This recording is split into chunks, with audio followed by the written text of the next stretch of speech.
you are running for Christchurch East Central. Tell us what are some of the issues you've been encountering while on the ground through the constituency and the various communities, and what is the difference that you're bringing to the table for this upcoming general election on the 19th? Okay, well, you have what you would expect from the young people. The young people are rather cynical because of how they were whipped up last time, just 3 years ago, and then suddenly there is no one there looking after them. They didn't get what they expect. The opportunities that they thought that would have come to them weren't there. So you're fighting the cynicism from the young people, because I find the young people want to be empowered, they want to do things to help themselves, so you have to push past that. But I have been assuring the young people that I met that we're different. We don't intend to just whip up people in a frenzy and mesmerize people during the election time and then we're not there afterwards.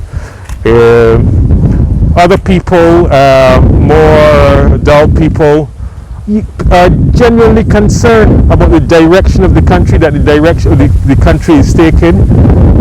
People are unhappy with the leader of the country. They are happy with the agenda that is being pushed. And then most of all, what has happened to the cost of living? People are reeling from the cost of living. People are finding it difficult to make ends meet. This administration was elected on a platform of economic renewal, where there has been anything but economic renewal. The cost of living has gotten higher. We've done our own surveys. Cost of living is a big problem for people, and people want to know how they can get to these.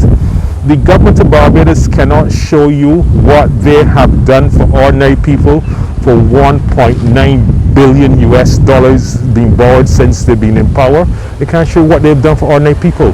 A few rich people can tell you what large contracts they've had or what large consultancies they've had, but ordinary people haven't benefited from that.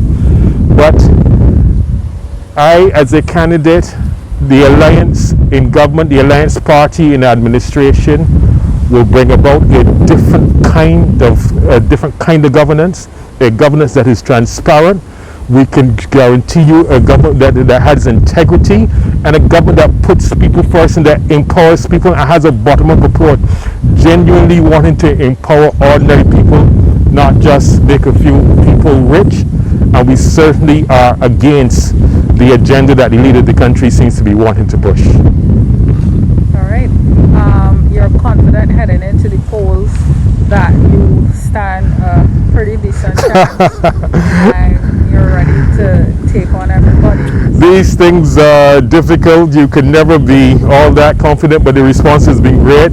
Well, Barbadians are generally polite on the doorstep. As you go around to the doorstep, Barbadians are generally polite, so you can't necessarily tell because they're so polite to you. But I can tell you, people want change. People are unhappy with the absentee representation that they've had, and they are looking for an alternative. They're looking for a genuine alternative, an alternative that is different from old school politics, and that's what we're offering. All right.